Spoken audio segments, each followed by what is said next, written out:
I guarantee you, 100%, there's a group of people listening to this right now saying, oh, Andreessen's a shill, Rogan's shilling for flock, this is what they're doing, they're trying to get the mass surveillance. This idea that it's easy to become a billionaire and that these billionaires somehow or another are the problem because they're not paying their fair share is so weird that's a narrative that actually gets pushed through. Joe Rogan spent nearly 3 hours talking about surveillance drone technology to the same audience that regularly tunes in for his opinions.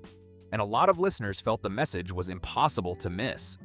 That became one of the biggest talking points after the Mark Andreessen episode. A billionaire appeared on the show, spoke positively about a company connected to his own business interests, and the conversation kept moving with very little challenge or tough questioning. For many viewers, the exchange felt less like a hard-hitting interview and more like a carefully polished promotional conversation. Some critics also pointed out that there was very little discussion about potential conflicts of interest or broader concerns. At this point, some fans say the format is starting to feel familiar, with major tech billionaires often receiving glowing attention and a smooth platform to share their ideas. We're just talking about this wild crime spree that happened this weekend in Austin. So it seems like was it teenagers that were doing this? Yeah. Yeah? You're not on the microphone there, fella. 15 and 17 years old. 15 and 17 years old. It's terrible. What was the purpose? Just going crazy? I think so. Yeah, they stole cars and stole guns and switched cars and they shot at like 10 different locations. At least one person's in critical condition. Yeah. They shot multiple people. They had flock cameras in Austin, but then they shut those cameras off for political reasons. Correct. Yes. Yeah. So please explain that. Yeah. So these guys are driving around in cars and they're switching cars, whatever. These guys running around. So there's a system called Flock, which is one of our companies. And what they do is kind of like in the movies, you take all the municipal cameras and traffic cameras and everything and you feed them into an AI and the AI is able to first find a license plate. And so this thing is deployed. It's sold to city governments. It's used all over the country. It solves crimes. Every day we get reports on, carjackings with kids in the backseat and their lives get saved because, they track them down. So a lot of towns and cities have this, and they love it. In cities like Austin, with the intense politics, they run into backlash on privacy and surveillance concerns. And so Austin had Flock and then turned it off. The late breaking news today is these guys drove into some adjacent town, up against Austin, and Flock was live in that town, and so Flock tagged them the minute they drove into that town, and then they caught the guys. Subsequent to that, the mayor, your mayor in Austin, your mayor and your chief of police gave a press conference and said, "We really need to rethink this because it's crazy to have the ability to solve crimes and stop crime." Topics that would normally trigger intense public debate were instead presented as practical solutions. Supporters may see the technology as helpful for safety and public services, while critics view it as a step toward large-scale surveillance. That sharp difference in perspective has plenty of people raising their eyebrows and asking tough questions. Anyone who questions either of them often ends up being labeled as uninformed, overly negative, or simply bitter. At least, that is the impression many viewers say they have been getting lately. For some longtime listeners, it has become harder to watch episode after episode without noticing that pattern. If you missed it, Joe spent the final part of that same episode trying to calm the conversation surrounding the Theo Von situation. That controversy is complicated enough to deserve a full breakdown because there are so many different viewpoints and moving parts involved. There is far too much to unpack in just a few minutes. But even before that topic took center stage, people across social media were already reacting strongly to what they felt was a surprisingly tone-deaf episode from the very beginning. What made the discussion stand out even more was that it followed weeks of Joe pushing back whenever Theo Von raised concerns about the influence of billionaires in politics. AI-driven surveillance, technology companies gathering personal data, or powerful figures having major influence over different parts of society behind the scenes. Those earlier conversations had already sparked plenty of debate, making this episode feel even more controversial for many viewers and leading to even more discussion online about the direction of the podcast. Joe's next move caught a lot of people by surprise. After all the discussion surrounding Theo Von's concerns, he ended up inviting on the exact type of billionaire that many critics believe those warnings were about in the first place. Make more money than everybody else, right?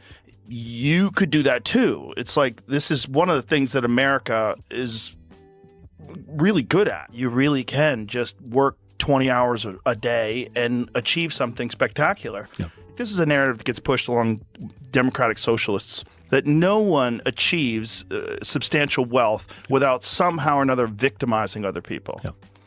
And then Jeff Bezos is the obvious counterexample, which is like every time you do the one click and the thing gets delivered to you 2 hours later at the cheapest possible price, saving you and your family a lot of time and money. These Amazon warehouse guys are like fucking dying in the warehouse. Like, Are they? Well, I mean, they talk about these work conditions that are sometimes deplorable, right? And then you have the people at the top with like hundreds of billions of dollars. Spread it around. Spread around a little bit, yeah. Spread it around. Seems like Probably you could. better for everybody if you spread it around.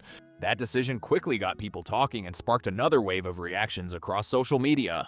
What grabbed the most attention was how quickly the conversation jumped into the topic. Joe did not spend much time building up to it before he and Mark Andreessen began discussing the idea of using AI-powered surveillance drones as a possible way to help reduce crime in Austin. The subject came up almost immediately, making it one of the main talking points from the very beginning of the episode. Then came the detail that raised even more questions from critics. The technology they were discussing was connected to a company linked to Mark Andreessen through his investment interests, adding another layer to the debate and prompting even more online discussion. That connection immediately sparked even more debate and skepticism online.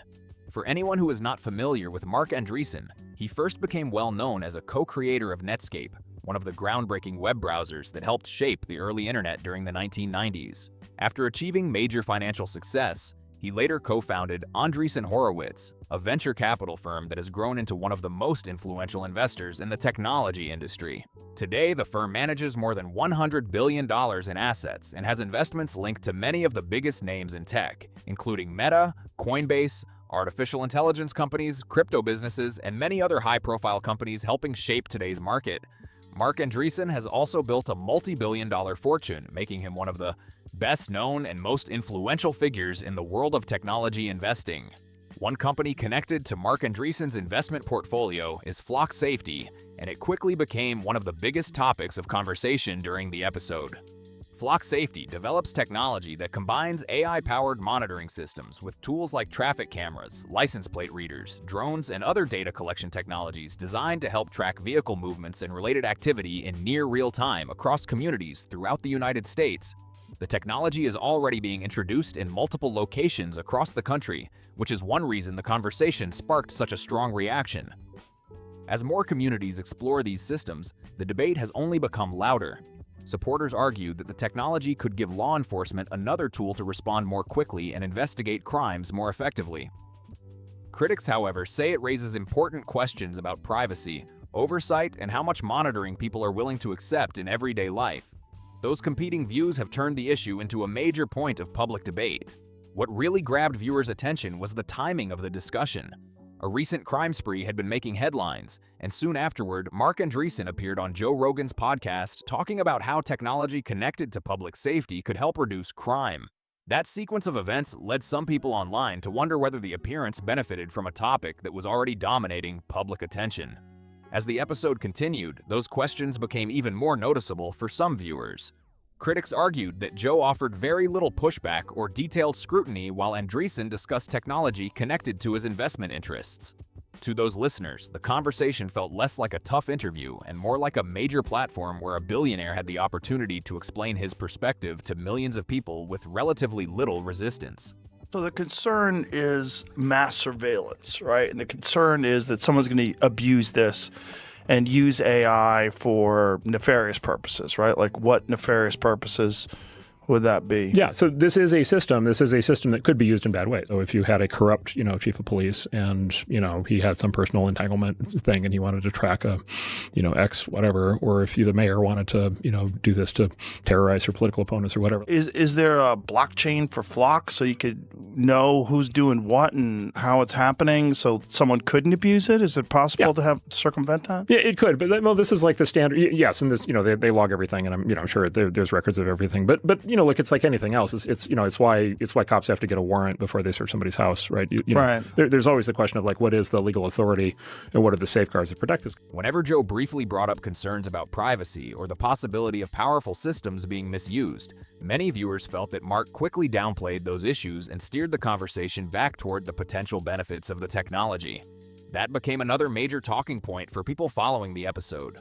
What stood out to many critics was that Joe offered very little pushback during those moments.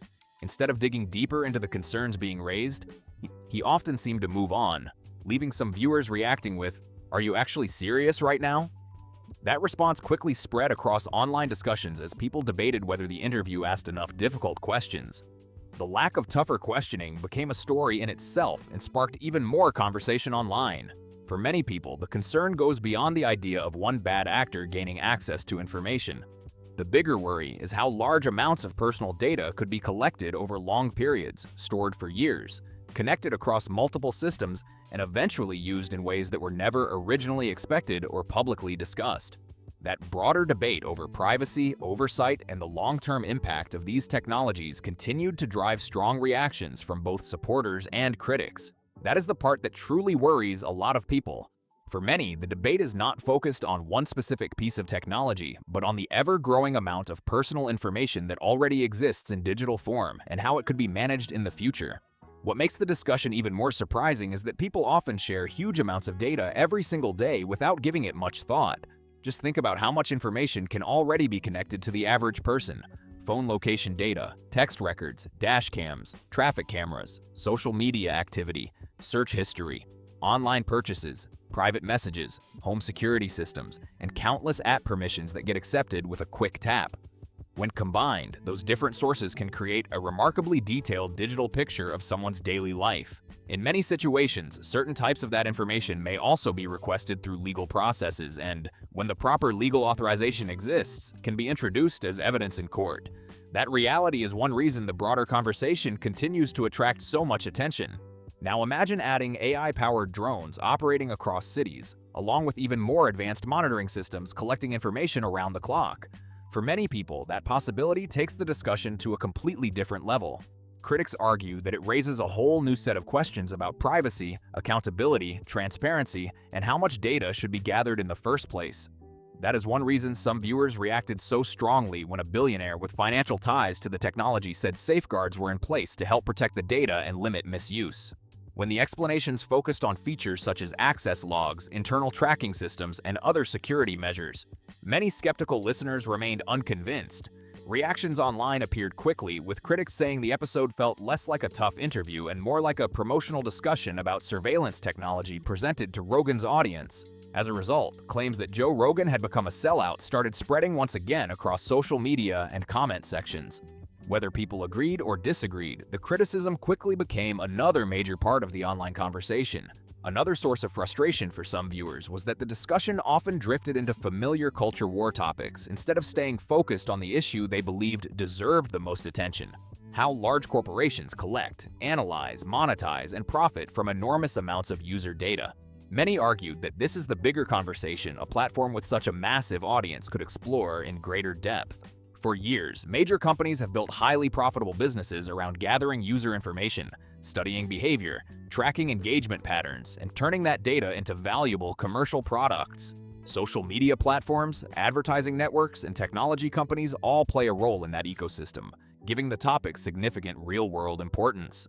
Critics of the episode felt that parts of the conversation shifted toward debates about racial profiling, camera bias, and other politically charged issues, while spending much less time examining the broader questions surrounding how large corporations collect, use, store, and profit from personal data on a massive scale.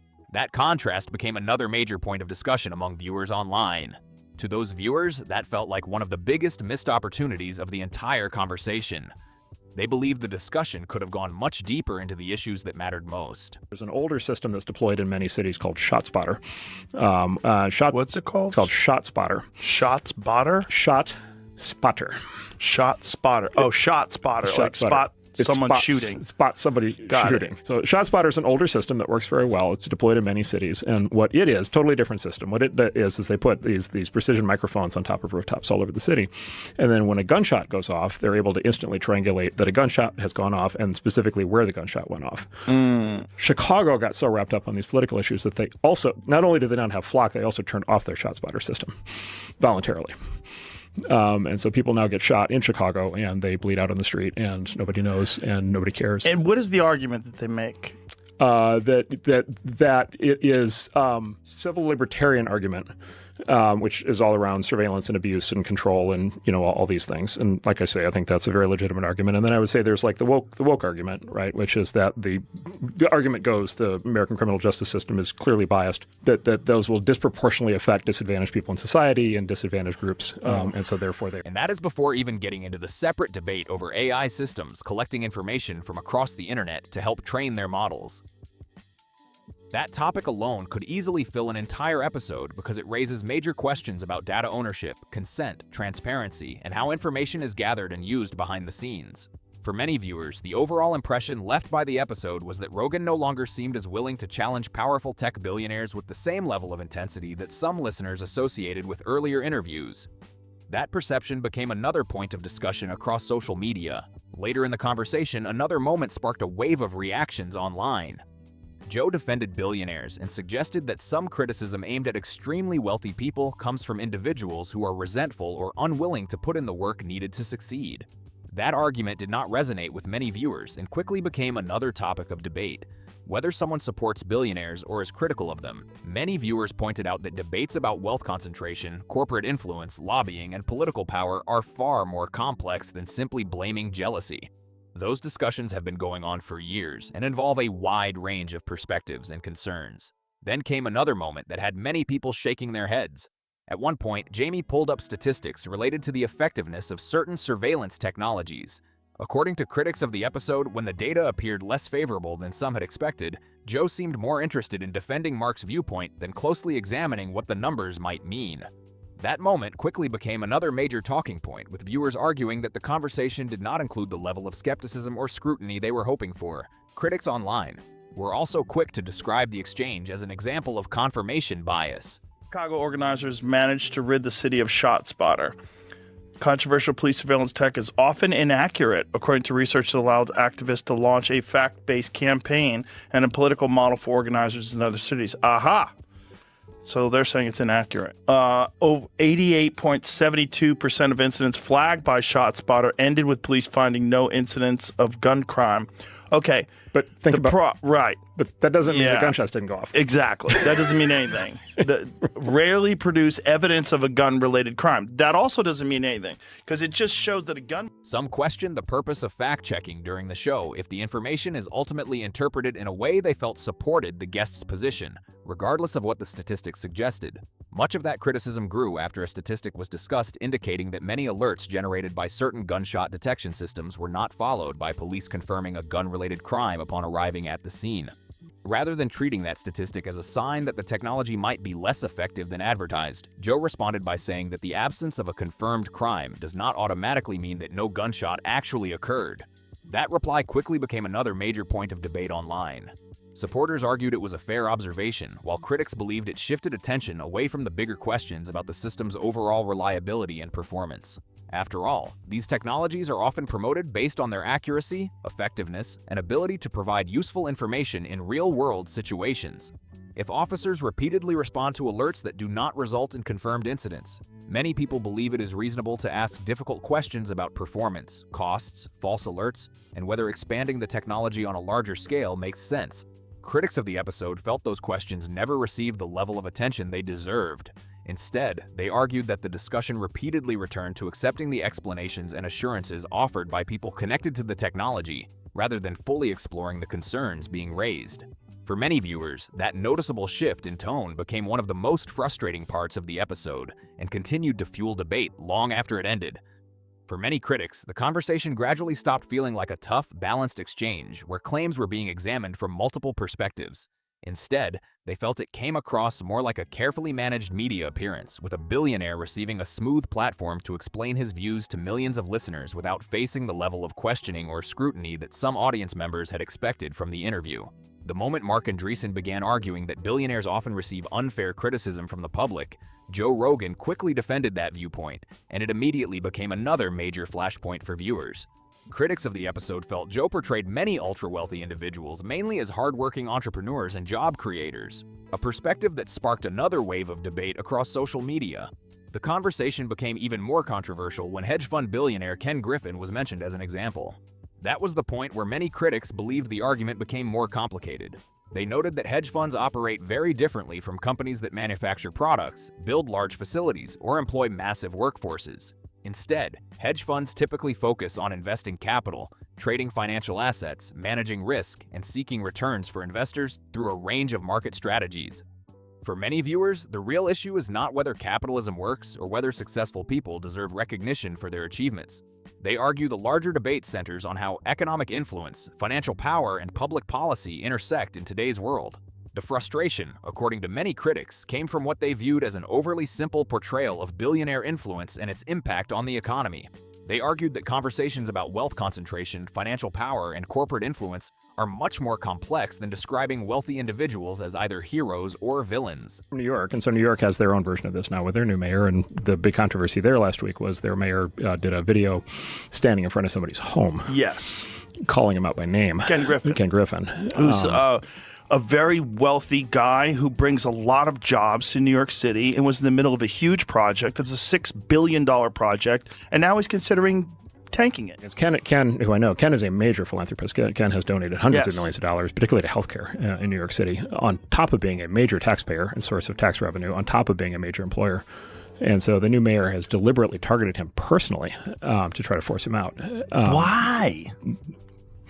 Yeah. The top 1% of New York, aren't they responsible for 50% of the tax base? Yeah, on that order, yeah. Something in the range also of roughly 40 the to case in California in the year 2000, 1,000 individuals were 50% of the tax revenue. It was the all-time peak, but I think it's roughly 1% of the taxpayers are 50.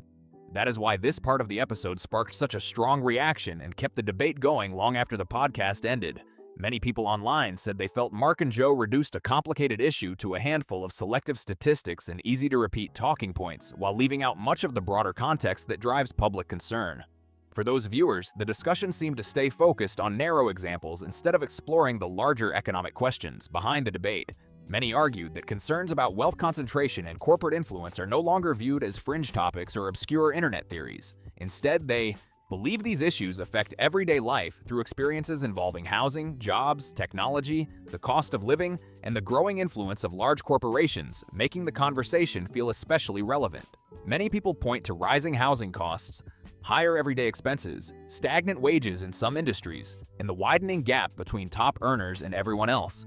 At the same time, they see major corporations reporting enormous profits, leading some to question whether the economic system is benefiting everyone equally.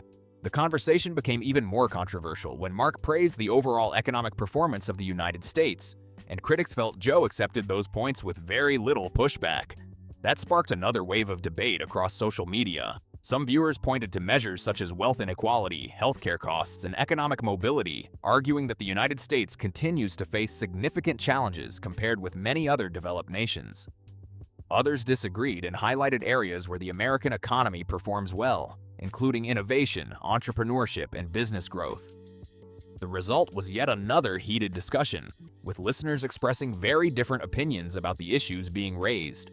Many critics felt the episode moved past important complexities instead of examining them more closely, while pointing to economic data that they believe shows wealth gaps have grown over time, leading them to question some of the claims made during the conversation.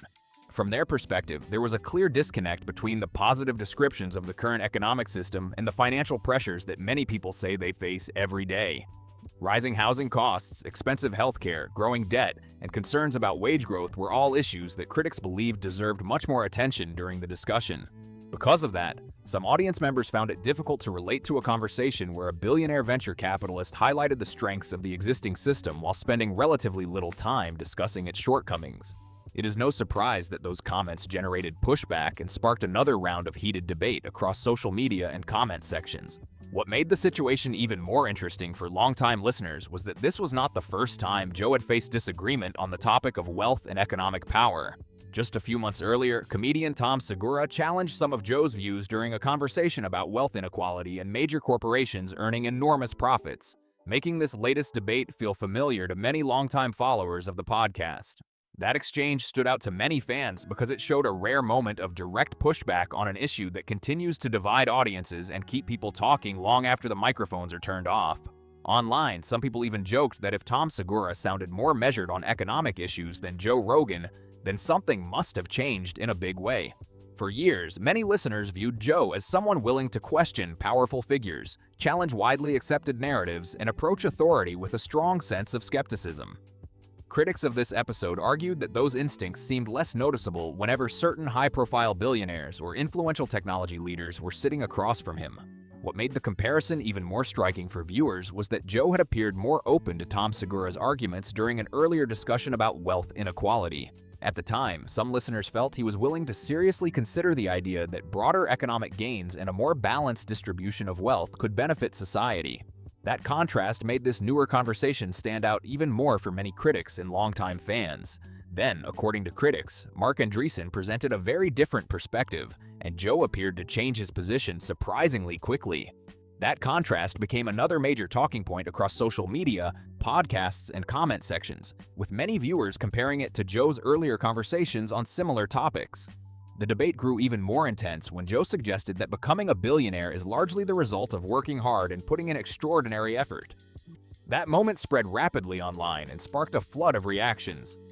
Critics argued that the statement simplified a much more complicated mix of factors that can influence financial success, including opportunity, timing, access to resources, market conditions, education, business networks, and luck. I'm not a businessman, although I kind of am. You are. I kind of am in some weird way. I've become a businessman. Yeah. But this idea that it's easy to become a billionaire and that these billionaires somehow or another are the problem because they're not paying their fair share is so weird that's a narrative that actually gets pushed through. Yeah, they make more money than everybody else. Right. You could do that too. It's like this is one of the things that America is really good at. Like this is a narrative that gets pushed along democratic socialists that no one achieves substantial wealth without somehow or another victimizing other people. Yeah. And then Jeff Bezos is the obvious counterexample, which is like every time you do the one click and the thing gets delivered to you 2 hours later at the cheapest possible price, saving you and your family a lot of time and money.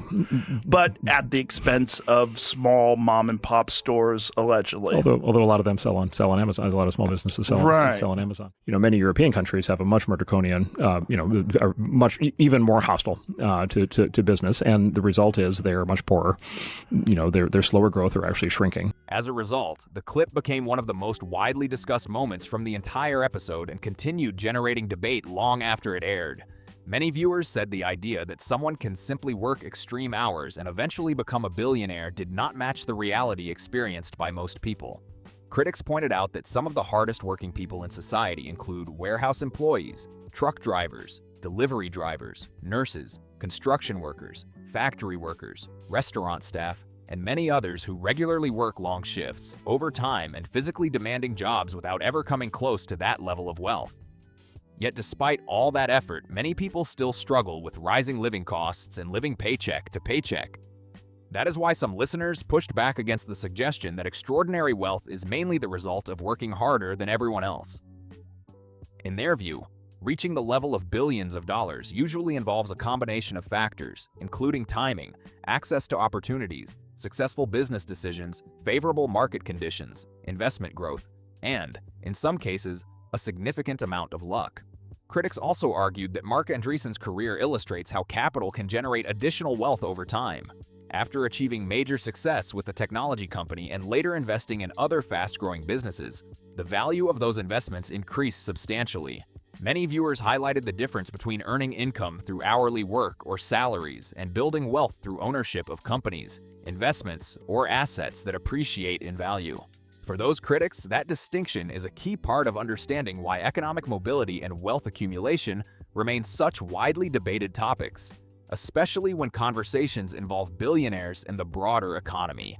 They were also careful to point out that their concerns were not necessarily about success, entrepreneurship, or wealth itself, but about the broader economic questions surrounding opportunity, influence, and long-term inequality. Think about what happens on the corporate level. That there's these corporations that make like hundreds of billions of dollars, and they're like, yeah, they didn't pay tax on this because they're this corporation, and then not pay tax on it. And you're like, well, supposedly that's what Jeffrey Epstein did for people. He found those tax he loopholes. Helped people with tax loopholes, and it exists for a reason, right?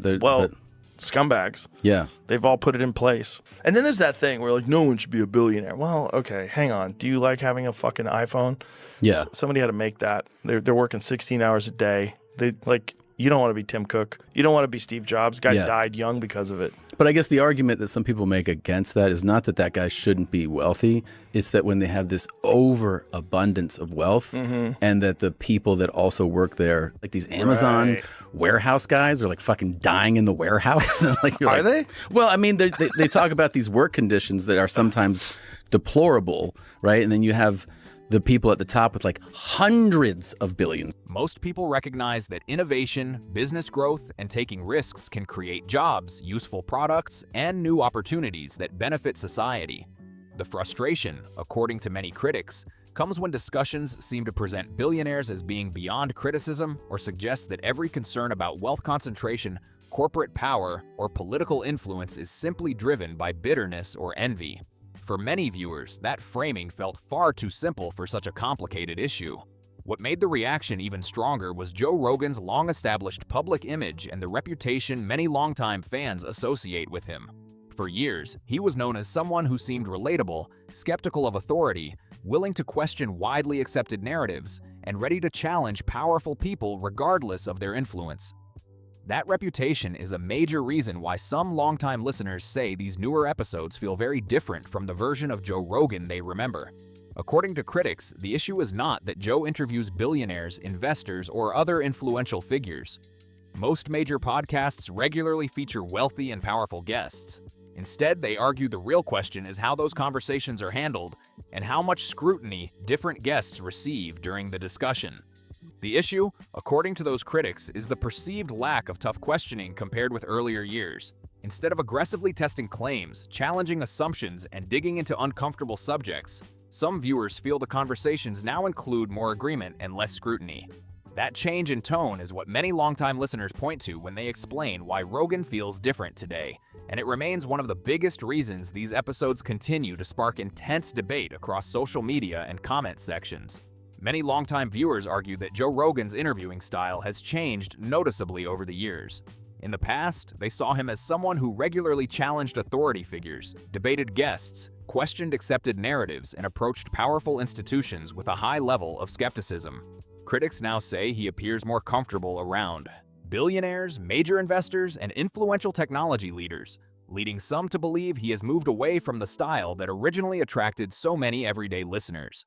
For those critics, the larger story goes beyond Marc Andreessen's appearance on the podcast. They see it as part of a broader discussion about what can happen when a platform known for questioning powerful people is viewed by some listeners as giving more space to voices that already hold significant influence.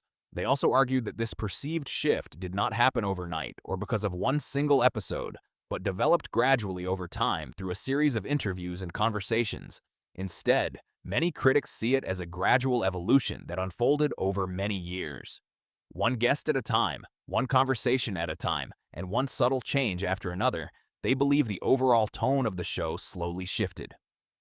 By the time some longtime fans fully noticed the difference, they felt the podcast had become something fundamentally different from the version they remembered. The same microphone, the same host, and the same audience returning each week, yet what many critics say has changed is the style of the conversations. From their perspective, the show may look familiar on the surface, but the discussions underneath feel noticeably different. That perception continues to fuel debate among longtime listeners and newer viewers alike.